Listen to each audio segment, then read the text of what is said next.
Clara passe ses doigts tremblants sur les perles nacrées de son collier, observant son reflet dans le grand miroir baroque de la chambre. Sa robe de mariée semble maintenant trop lourde sur ses épaules, ce satin ivoire choisi avec tant de soin il y a 6 mois qui lui paraît soudain étranger. Dans 3 heures exactement, elle prononcera les mots qui feront d'elle Madame Clara Moreau.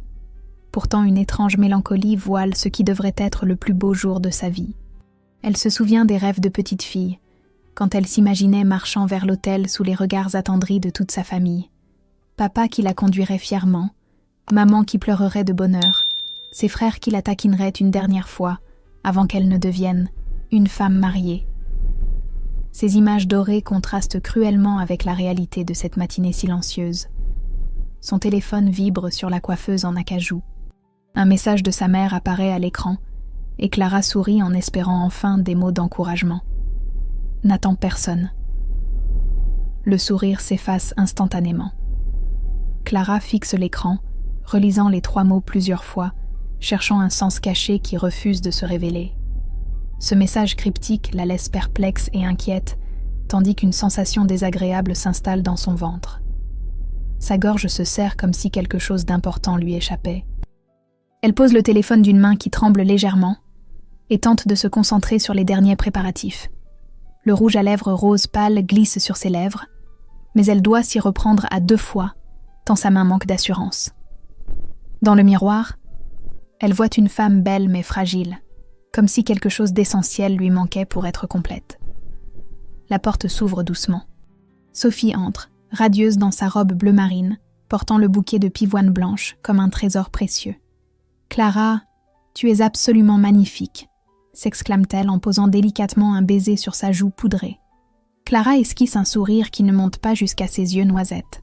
« Sophie, dis-moi la vérité. Ma famille va bien venir ? » « Bien sûr, ma chérie. Tout ira bien.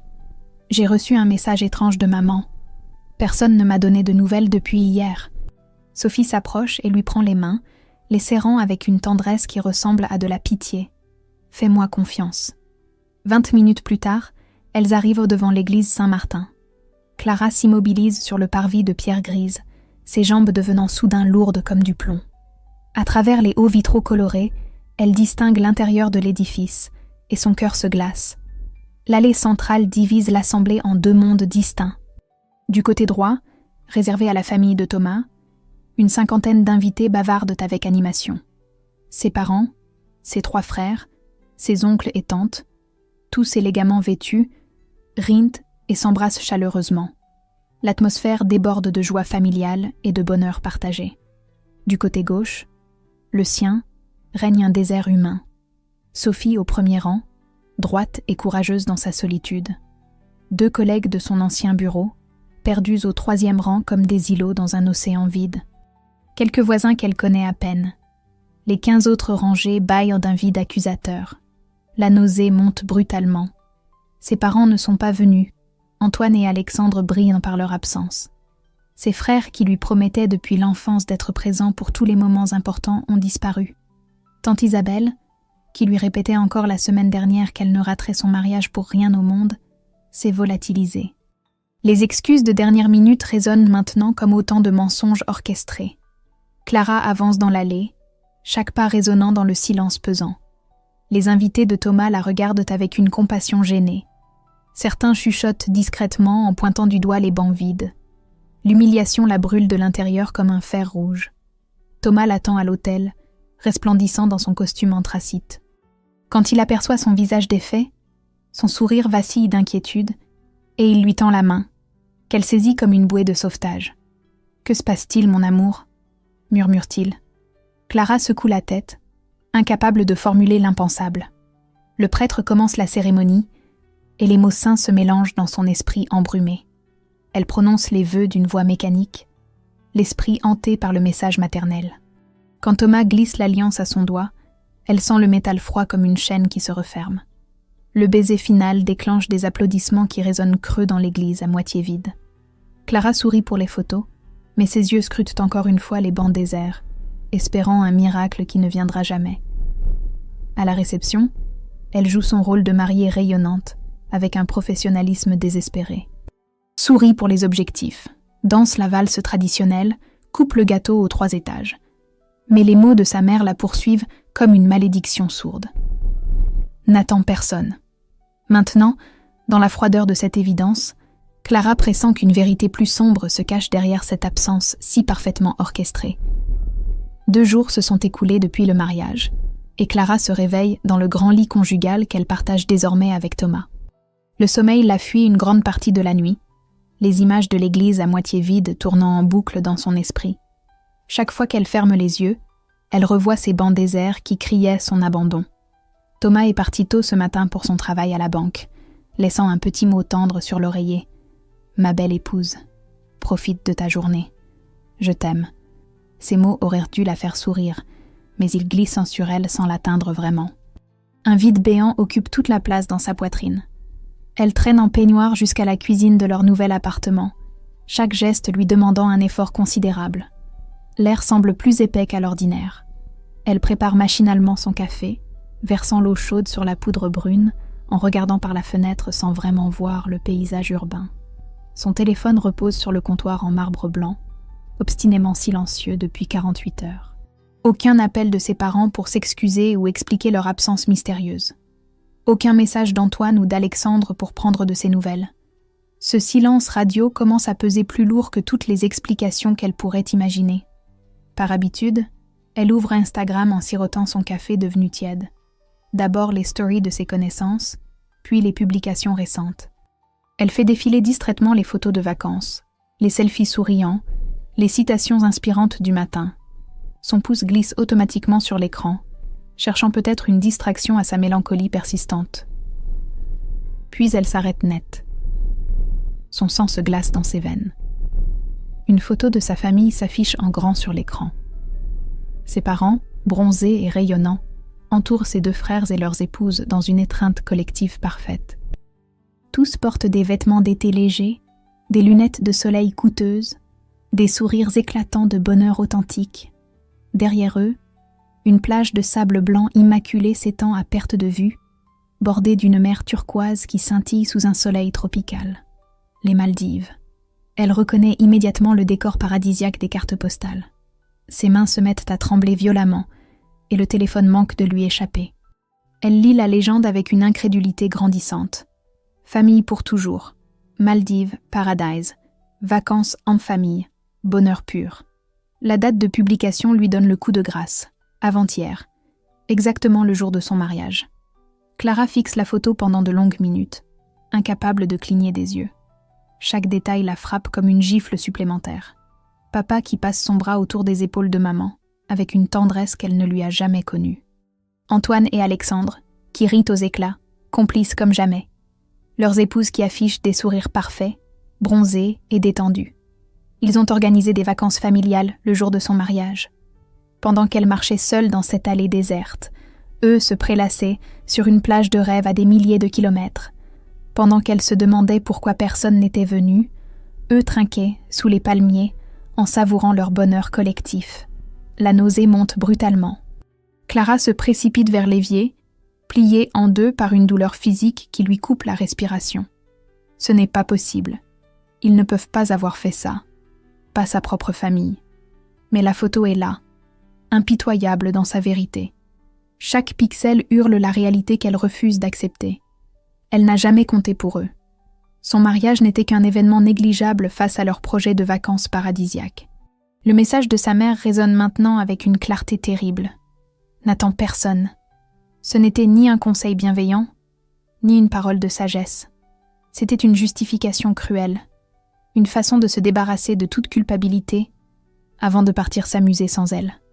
Clara s'effondre sur une chaise de la cuisine, le téléphone encore serré dans ses mains moites. Les larmes coulent silencieusement sur ses joues, chaudes et amères. Toute sa vie, elle a cherché leur approbation, leur fierté, leur amour.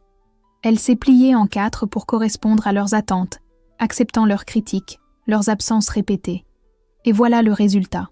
Une photo de bonheur familial dont elle est délibérément exclue. Thomas va bientôt rentrer et lui demander comment s'est passée sa journée. Elle ne sait pas encore comment lui expliquer que sa propre famille vient de la trahir de la manière la plus publique qui soit. Une rage sourde commence à naître dans sa poitrine. remplaçant progressivement la tristesse par quelque chose de plus sombre et de plus déterminé. Cette découverte va-t-elle la détruire ou lui donner la force de reprendre le contrôle de sa vie? Clara reste immobile devant cette photo maudite et fixe chaque détail avec une intensité douloureuse. Ses parents rayonnant sous le soleil des Maldives, ses frères complices dans leur bonheur exclusif, leurs épouses parfaitement intégrées à cette harmonie familiale dont elle est bannie. La colère monte en elle par vagues successives et remplace peu à peu l'humiliation par quelque chose de plus brûlant. Ses doigts tremblent au-dessus de l'écran tactile. Une impulsion irrésistible la pousse à réagir, à répondre à cette trahison publique par un geste définitif. Elle clique sur la section commentaires et tape lentement, en pesant chaque lettre comme une arme affûtée. Moment parfait. 2 mots seulement qui contiennent toute sa douleur transformée en lame acérée. 2 mots qui résument des années de déception, d'exclusion et de promesses non tenues. 2 mots qui signifient « Je vois votre jeu, je comprends votre choix et je n'oublierai jamais ». Elle appuie sur « Publier » avec une satisfaction amère qui lui procure un soulagement immédiat. Le commentaire s'affiche instantanément sous la photo et devient visible de tous leurs amis communs, de toute leur famille élargie. Un petit missile numérique qui va exploser dans leur bonheur insouciant. Son téléphone se remet à vibrer quelques minutes plus tard. D'abord un message d'Antoine, puis Alexandre, enfin sa mère plus directe. Clara éteint son téléphone d'un geste sec et le pose sur la table comme un objet toxique. Elle n'a aucune envie d'entendre leurs explications bancales, leurs justifications pathétiques. Le mal est fait, la vérité est révélée. Cette nuit-là, elle reste éveillée jusqu'à l'aube avec le cerveau en ébullition constante. Thomas dort paisiblement à ses côtés et reste inconscient de la révolution qui se déroule dans l'esprit de sa jeune épouse. Clara fixe le plafond en élaborant mentalement un plan d'action qui prend forme heure après heure. Elle commence par annuler leur lune de miel aux Seychelles, prévue pour la semaine suivante.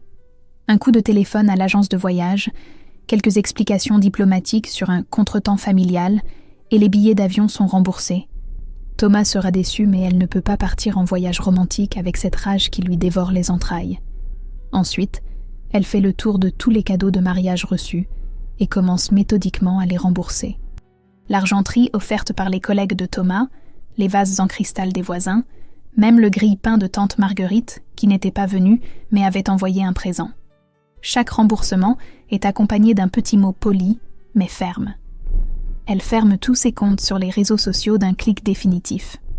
Facebook, Instagram et Twitter disparaissent de son existence numérique comme des fenêtres qu'on condamne pour toujours. Plus jamais elle ne subira l'humiliation de découvrir les bonheurs familiaux dont elle est exclue. Le plus difficile reste à faire. Clara sort de son sac à main la carte de visite que lui avait donnée Maître Dubois lors de la préparation de son contrat de mariage. Un avocat spécialisé dans les successions et les affaires familiales, recommandé par Thomas pour ses compétences. Elle compose son numéro avec une détermination froide. Maître Dubois, Clara Moreau à l'appareil. J'aurais besoin de vos services pour explorer mes droits concernant l'héritage familial. Ma grand-mère paternelle est décédée il y a 5 ans. Mes parents gèrent ces biens depuis, mais je n'ai jamais eu accès aux documents officiels. J'aimerais vérifier si tout est en ordre. C'est tout à fait légitime, madame. Pouvez-vous passer à mon bureau cette semaine ? Clara raccroche avec un sentiment de puissance retrouvée qui lui réchauffe la poitrine.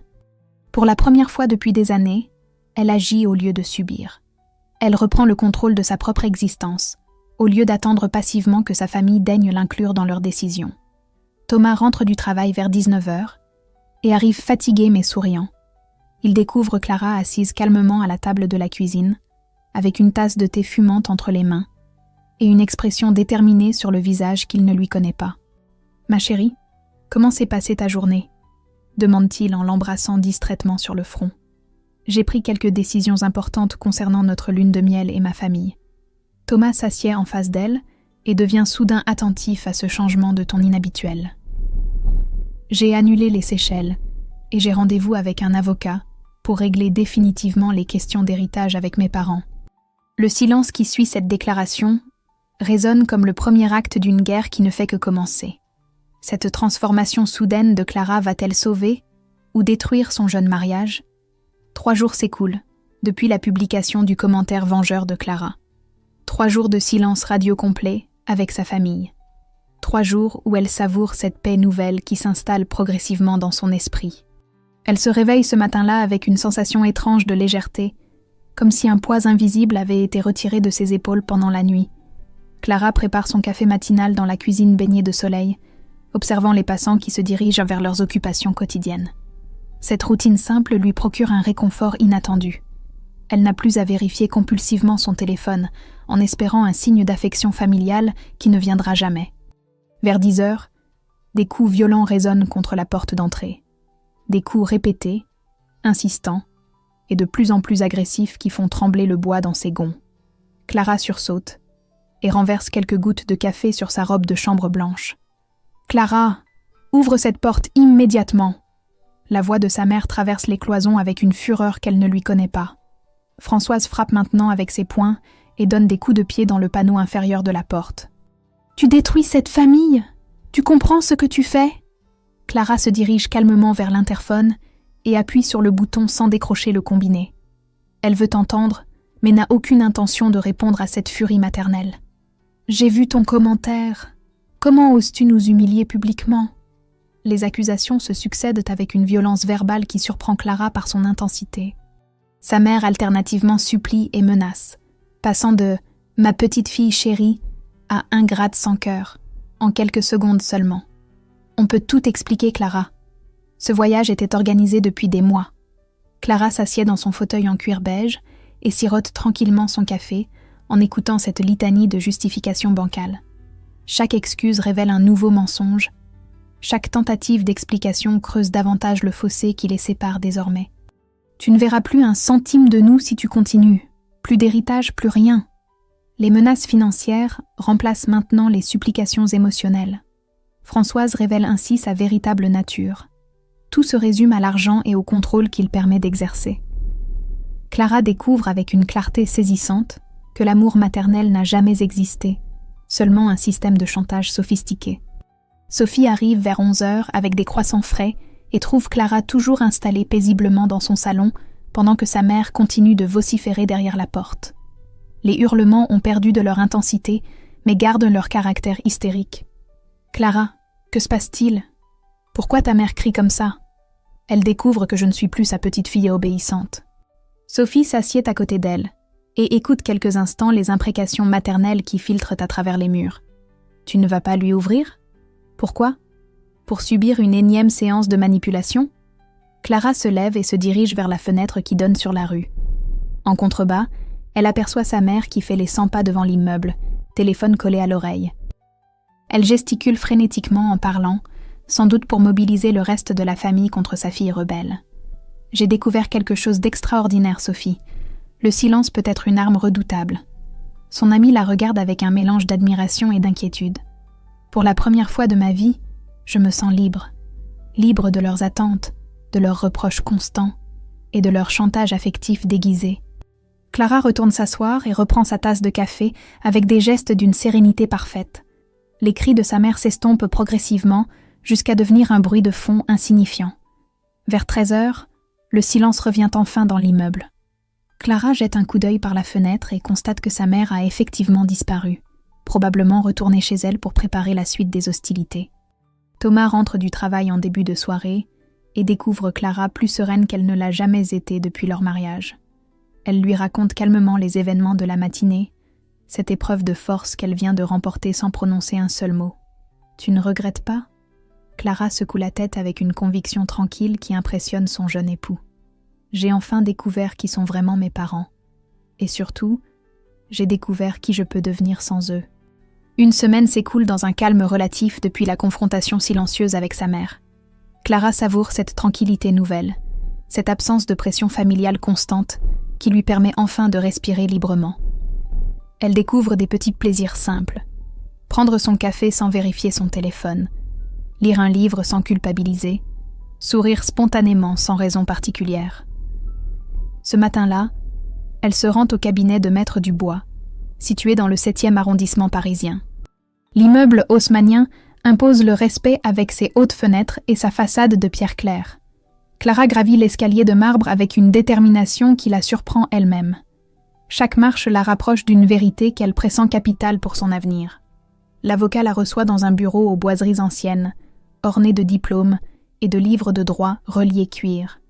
Maître Dubois est un homme d'une 60aine d'années, aux cheveux gris argentés et au regard perçant qui inspire immédiatement confiance. Il l'invite à s'asseoir dans un fauteuil en velours bordeaux, face à son imposant bureau d'acajou. « Madame Moreau, j'ai commencé mes recherches concernant la succession de votre grand-mère paternelle. Les résultats sont surprenants. » Il ouvre un dossier épais et en sort plusieurs documents officiels qu'il étale méthodiquement devant elle. Clara se penche vers les papiers avec une curiosité mélangée d'appréhension. Votre grand-mère Marguerite Dubois possédait un petit appartement de 2 pièces dans le 11e arrondissement de Lyon. Selon son testament, cet bien vous revient intégralement. Vos parents n'en sont que les gérants temporaires jusqu'à vos 25 ans révolus. Clara écarquille les yeux en découvrant cette information capitale. Elle aura 28 ans dans 3 mois, ce qui signifie que cet héritage lui appartient déjà légalement depuis 3 années complètes. Mes parents ne m'ont jamais parlé de cet appartement. C'est effectivement troublant, madame.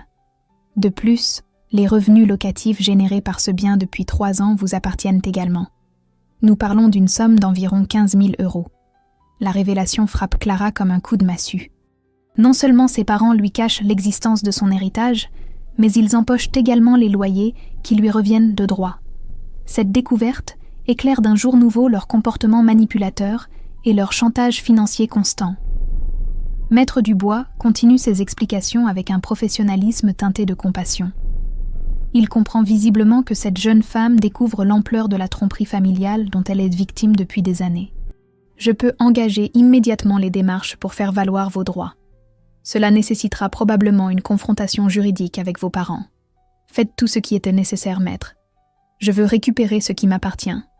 L'avocat hoche la tête et commence à rédiger les premières lettres de mise en demeure. Clara signe les documents avec une assurance qui grandit à chaque paraphe. Pour la première fois de sa vie, elle agit en fonction de ses propres intérêts plutôt que de plaire à sa famille dysfonctionnelle. En sortant du cabinet, Clara ressent une énergie nouvelle qui parcourt tout son corps. Elle marche d'un pas plus assuré dans les rues parisiennes, la tête haute et les épaules droites. Cette découverte lui donne des armes concrètes pour se défendre contre les manipulations familiales. Sur le chemin du retour, elle appelle Sophie pour partager cette révélation stupéfiante. « Tu te rends compte ? Il me cache mon propre héritage depuis 3 ans. Clara, c'est énorme. Qu'est-ce que tu vas faire maintenant ? Me battre pour récupérer ce qui m'appartient et comprendre enfin pourquoi il me traite comme une étrangère dans ma propre famille. » Le soir venu, Thomas rentre du travail et trouve Clara en train de préparer le dîner avec une vitalité qu'il ne lui a pas vue depuis longtemps. Elle lui raconte sa journée chez l'avocat, cette découverte qui change complètement la donne dans sa guerre familiale. « Tu es sûre de vouloir aller au bout de cette procédure ? Cela risque de créer une rupture définitive. » Clara pose ses couverts et regarde son mari droit dans les yeux avec une détermination inébranlable.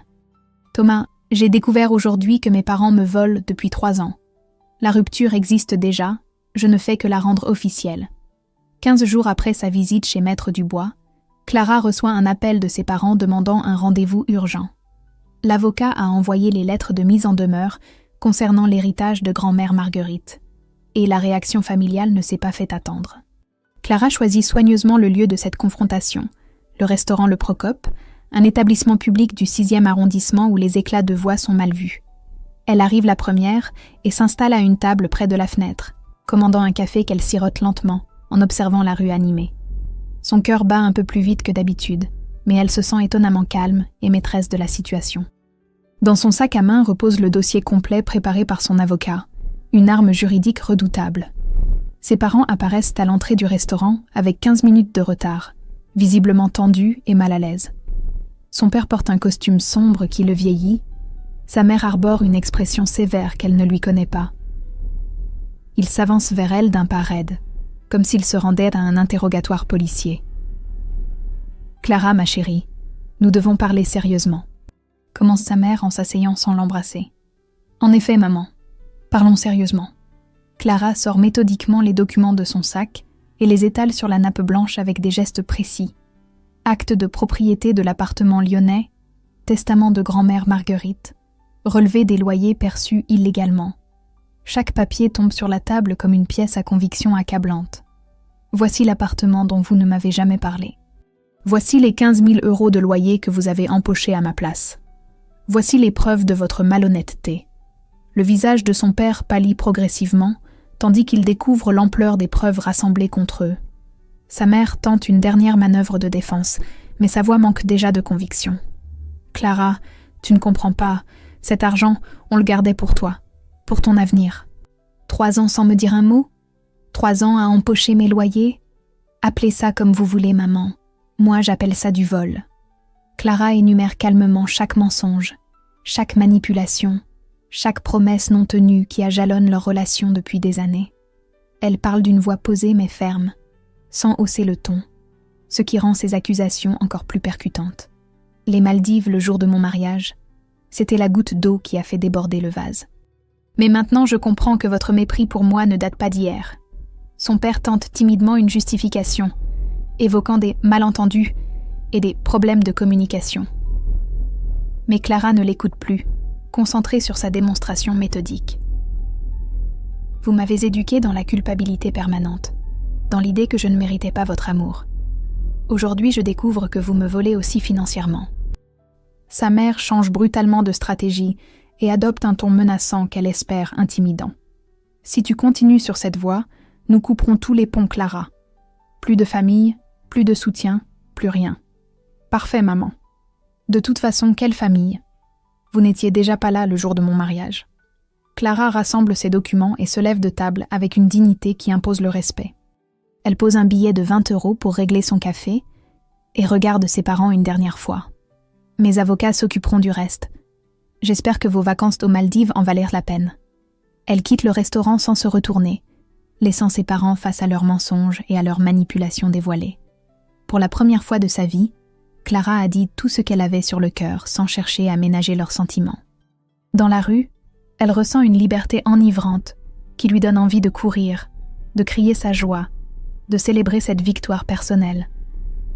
Elle a enfin rompu les chaînes invisibles qui l'entravaient depuis l'enfance. Le soir même, elle appelle Maître Dubois pour lancer officiellement la procédure de récupération de son héritage. Plus question de négocier ou de temporiser. Cette confrontation marque-t-elle le début de sa vraie liberté ou l'ouverture d'une guerre familiale sans merci? 3 semaines s'écoulent depuis la confrontation au restaurant et Clara savoure une paix intérieure qu'elle n'avait jamais connue auparavant. L'appartement lyonnais est officiellement revenu dans son patrimoine grâce à l'efficacité de Maître Dubois et les loyers impayés lui ont été intégralement restitués. Cette victoire juridique lui procure une satisfaction profonde et durable. Mais cette liberté nouvelle a un prix inattendu. Thomas rentre ce soir-là du travail avec une expression sombre qu'elle ne lui connaît pas. Il pose sa mallette dans l'entrée avec des gestes plus brusques que d'habitude et évite soigneusement son regard. Clara sent immédiatement qu'une conversation difficile l'attend. « Clara, nous devons parler. » Il s'assied en face d'elle à la table de la cuisine, les mains crispées sur ses genoux, visiblement mal à l'aise. Son costume froissé et sa cravate de travers trahissent une journée particulièrement éprouvante. Je ne reconnais plus la femme que j'ai épousée. Cette obsession de la confrontation avec ta famille me fait peur. Clara pose sa tasse de thé et regarde son mari avec une surprise mélangée de déception. Elle espérait qu'il comprendrait sa démarche, qu'il soutiendrait sa quête de justice et de dignité retrouvée. « Thomas, ils me volèrent depuis 3 ans. Tu ne trouves pas normal que je réagisse ? Bien sûr que si. Mais cette guerre permanente, cette colère qui te consume, ce n'est plus toi, Clara. » Thomas se lève et fait les 100 pas dans la cuisine, passant nerveusement ses mains dans ses cheveux châtains. Clara découvre avec amertume que son mari préfère la version soumise et manipulée d'elle-même à cette nouvelle Clara qui se bat pour ses droits. « Tu veux que je redevienne leur victime ? Que j'accepte leurs humiliations et leurs mensonges pour avoir la paix ? Je veux retrouver la Clara douce et bienveillante dont je suis tombé amoureux. Pas cette femme en guerre contre sa propre famille. » Cette déclaration frappe Clara comme une gifle inattendue. Elle comprend soudain que Thomas n'est pas l'allié qu'elle croyait avoir trouvé en lui. Il préfère une épouse docile et accommodante à une femme qui se respecte et se défend. Alors choisis, Thomas. Tu veux une épouse soumise qui accepte tout ou une femme libre qui se bat pour sa dignité ? Le silence qui suit cette question révèle toute l'ampleur du fossé qui s'est creusé entre eux. Thomas détourne le regard, incapable de soutenir l'intensité de ses yeux noisettes, où brille une détermination inébranlable. « Je pense que nous avons besoin d'une pause, Clara, pour réfléchir à ce que nous voulons vraiment. » Ces mots résonnent dans la cuisine comme un verdict définitif. Clara hoche la tête avec une tristesse résignée, comprenant que son mariage vient de se briser sur sa quête de liberté personnelle. « Tu as raison, Thomas. Je vais partir quelques jours, le temps de voir clair dans cette situation. » Elle monte dans leur chambre et prépare méticuleusement une valise avec ses affaires essentielles. Chaque vêtement qu'elle plie représente un morceau de sa vie conjugale qui s'effrite. Thomas reste en bas, sans doute soulagé de ne pas avoir à assister à ce départ douloureux. Le lendemain matin, Clara prend le TGV pour Lyon avec un mélange d'appréhension et d'excitation. Elle va découvrir l'appartement de grand-mère Marguerite, ce refuge inattendu que le destin lui offre au moment où elle en a le plus besoin. L'immeuble se situe dans le quartier de la Croix-Rousse, sur une petite place pavée bordée d'arbres centenaires. L'appartement au 3e étage sans ascenseur est petit mais lumineux, avec des meubles anciens qui respirent la sérénité. Clara s'assied dans le fauteuil en tapisserie de sa grand-mère et ressent immédiatement une paix profonde.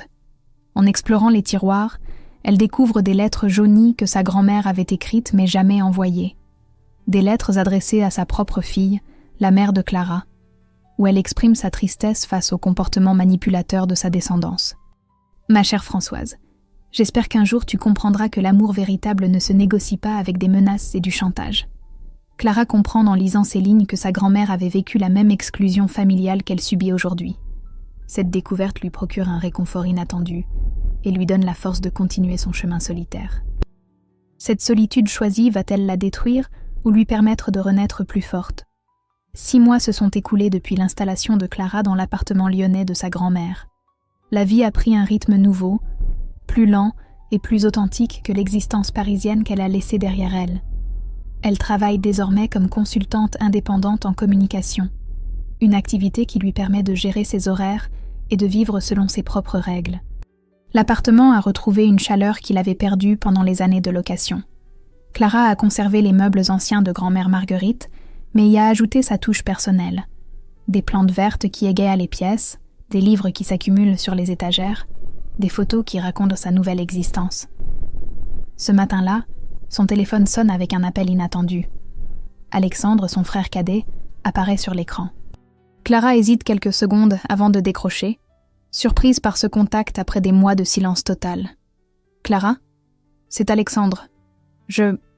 J'aimerais te parler si tu acceptes. » Sa voix tremble légèrement, révélant une émotion qu'elle ne lui connaît pas.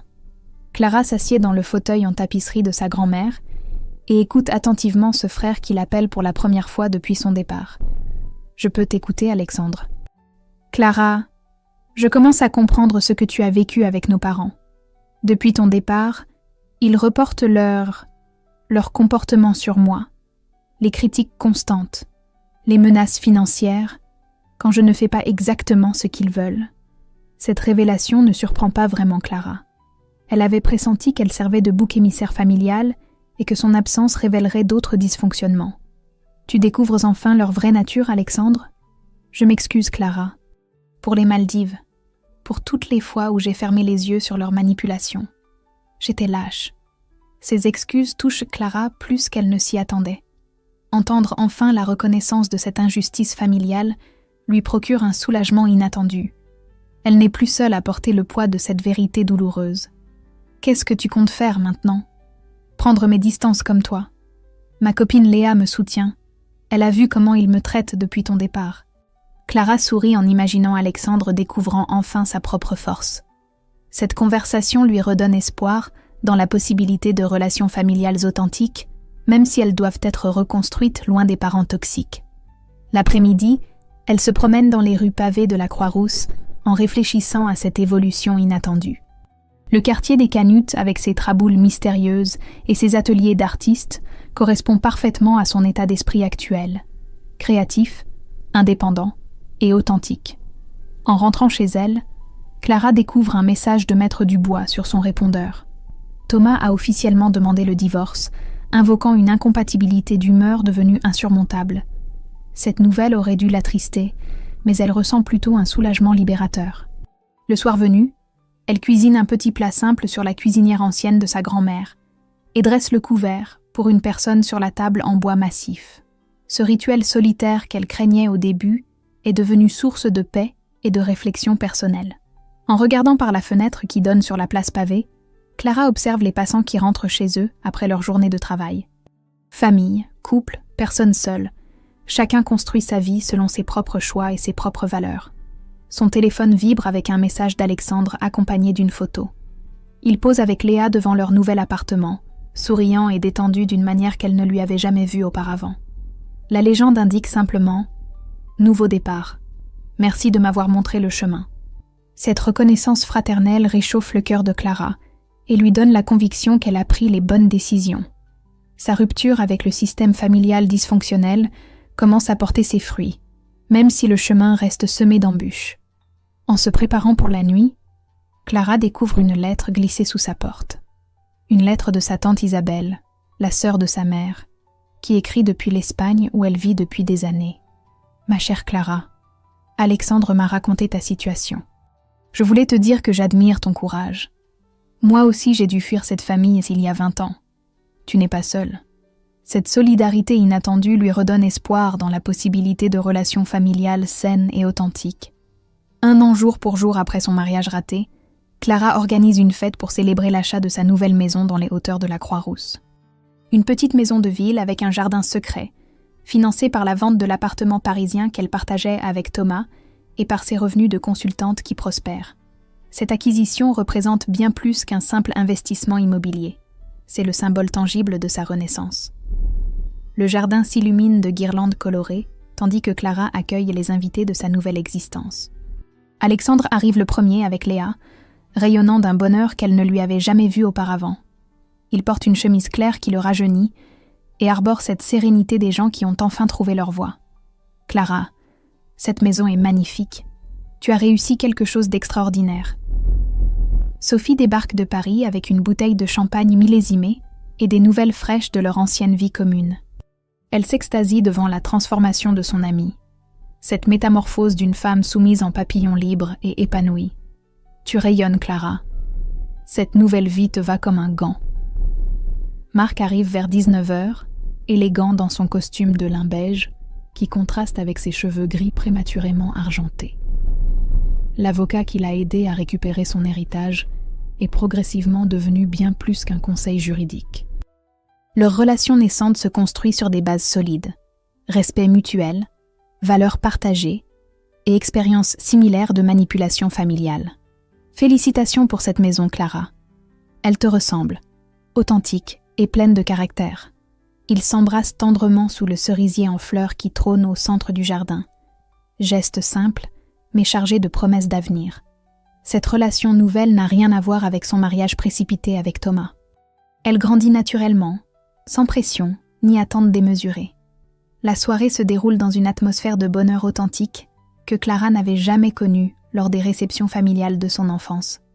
Ses invités rient spontanément, échangent sincèrement, créent cette chaleur humaine qu'elle recherchait depuis toujours. Vers 22h, son téléphone vibre avec un message de sa mère. Clara lit le texte sans émotion particulière. « Ma chérie, nous aimerions te revoir. Peux-tu nous donner une chance de nous expliquer ?» Elle montre le message à Marc qui hausse les épaules avec une expression amusée. « Qu'est-ce que tu vas répondre ?» Clara tape lentement sa réponse, choisissant chaque mot avec la précision d'un orfèvre. Elle veut que sa position soit claire et définitive, sans possibilité de malentendu. « J'ai appris à n'attendre personne, y compris vous. Ma nouvelle famille est ici ce soir. » Elle envoie le message et range immédiatement son téléphone dans son sac.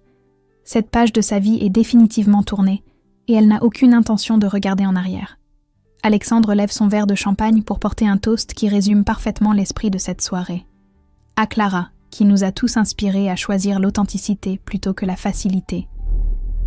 Les verres teintent joyeusement sous les étoiles lyonnaises, tandis que Clara contemple les visages souriants qui l'entourent. Sa famille choisie, comme elle aime l'appeler, Sophie la fidèle, Alexandre le réconcilié, Léa la bienveillante, Marc l'amoureux respectueux. Plus tard dans la soirée, quand les derniers invités sont partis, Clara s'assied seule sur la balançoire qu'elle a installée sous le cerisier. Elle regarde sa maison illuminée, ce refuge qu'elle a créé de ses propres mains et avec son propre argent. Son téléphone reste silencieux. Aucune réponse de sa mère à son message, ce qui confirme que leur relation n'était basée que sur le contrôle et la manipulation. Cette absence de réaction ne la blesse plus. Elle la libère définitivement. Marc ressort de la cuisine, où il rangeait les derniers verres, et vient s'asseoir à côté d'elle sur la balançoire. Il se balance doucement dans la nuit tiède, savourant cette complicité silencieuse qui caractérise les couples authentiques. « Tu regrettes quelque chose, Clara ?» Elle réfléchit quelques instants à cette question fondamentale, avant de répondre avec une conviction tranquille.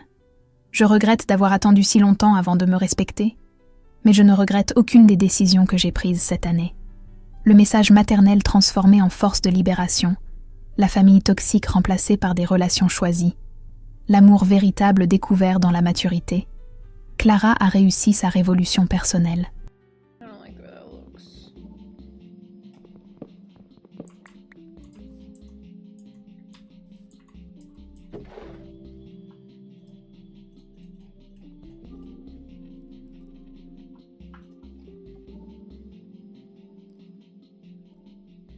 Do you have more of those, what is it called?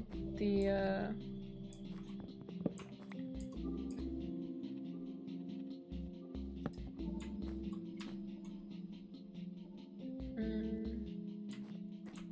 What? How do I make a cauldron? I need iron ingot, don't I? So. You have all of it, you took everything. Oh, I have some. Oh yeah. Is it like this? Is that it? I don't know. No, that's a cart. What is it? How to make it. I found it, I got it.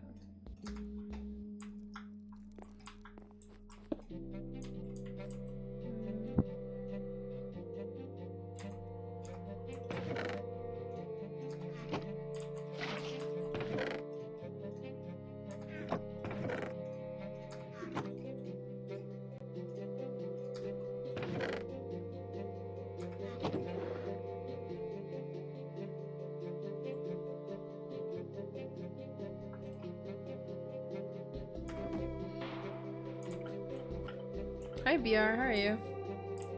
Welcome, welcome. I have a bunch of cauldrons in here too, I didn't even realize.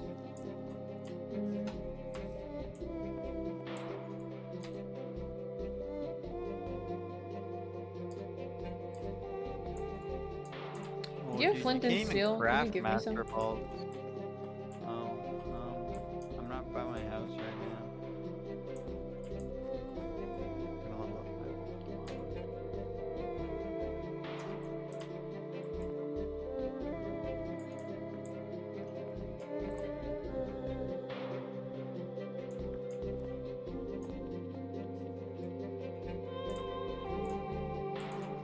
I need vines. We need to go to a jungle. You want to find a jungle biome? Oh, I found some. I don't have shears though.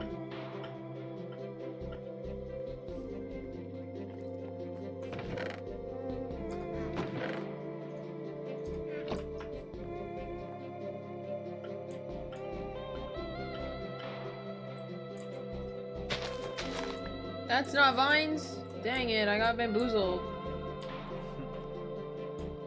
It's just leaves. Is there no vines in this whole village? There's gotta be some somewhere. Maybe in the greenhouse?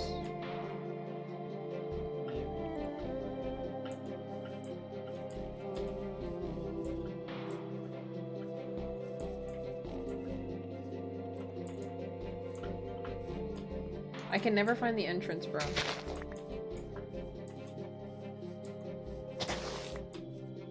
Bro, where the hell is the entrance? Walking around in circles. Oh, here it is.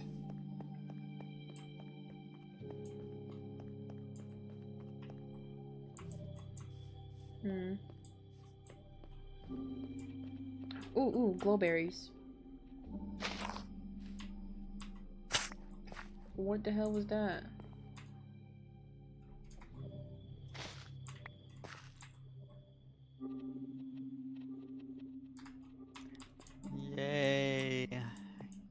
My Beldum evolved into Matang. Nice.